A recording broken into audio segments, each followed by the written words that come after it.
Bismillahirrahmanirrahim. Assalamualaikum warahmatullahi wabarakatuh. Salam sejahtera. Nama diberi Wan Nur Amalina binti Wan Adnan. Saya merupakan seorang guru di SMUK Vocational Kuantan. Hari ini saya ingin berkongsi sebuah buku yang sangat bermanfaat untuk ibu-ibu bekerja, iaitu 100 persoalan mengenai penyusuan susu ibu bagi ibu bekerja. Buku ini ditulis oleh 3 orang pakar, iaitu Zahara Sulaiman, Tengku Alina Tengku Ismail dan Noraini Muhammad. Terbitan Dewan Bahasa dan Pustaka ini telah dicetak sebanyak 2 kali, iaitu pada tahun 2019 dan 2023. Buku ini mempunyai 174 halaman yang mana penulis telah mengumpulkan 100 persoalan mengenai soalan-soalan yang sering ditanya oleh ibu-ibu berjaya dalam menjayakan penyusuan susu ibu. Buku ini sangat sesuai dibaca oleh semua lapisan masyarakat, terutama ibu-ibu berjaya yang ingin menjayakan penyusuan susu ibu.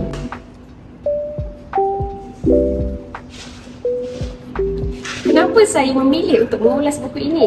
Kerana saya nak ajak lebih ramai ibu-ibu, terutama ibu-ibu bekerja, untuk sama-sama menyusui bayi mereka secara eksklusif sehingga bayi berumur 6 bulan selaras dengan polisi susu kebangsaan.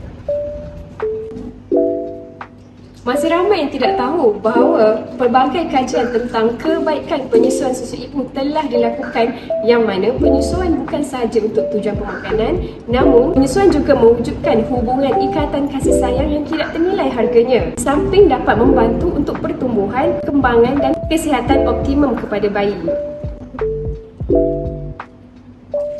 Dan banyak juga kajian yang telah membuktikan bahawa status bekerja menjadi punca utama kepada wanita sukar untuk meneruskan penyusuan susu ibu, terutama setelah kembali ke tempat kerja. Oleh itu, mari kita sama-sama menyelami isi kandungan dalam buku ini. Jom! Dalam buku ini akan menemui beberapa bab penting, iaitu 9 bab. Setiap bab merangkumi topik yang berbeza mengenai penyusuan susu ibu. Fokus utama perbincangan telah disusun atur mengikut jenis permasalahan yang dihadapi. Beberapa topik utama yang dibincangkan termasuklah: yang pertama, persediaan sebelum bersalin, iaitu tips dan langkah-langkah yang boleh diambil untuk menjayakan penyusuan susu ibu selepas bersalin, kesesuaian pemakanan dan kesihatan, iaitu bagaimana pemakanan boleh mempengaruhi kualiti susu ibu, cara pengendalian susu perahan, iaitu cara yang betul untuk menyimpan susu ibu yang telah diperah ketika di pejabat, dan pelbagai lagi topik yang menarik. Apa yang membezakan buku ini dengan buku yang lain adalah formatnya yang mudah difahami dan praktikal. Setiap persoalan dijawab dengan cara yang jelas dan disertai dengan panduan yang sesuai untuk wanita bekerja. Buku ini juga menyertakan beberapa tips yang boleh digunakan oleh ibu bekerja untuk menjayakan penyusuan susu ibu. Buku ini juga banyak berkongsi cara-cara untuk mengatasi cabaran dalam penyusuan susu ibu, seperti mengimbangkan kerjaya dan penyusuan.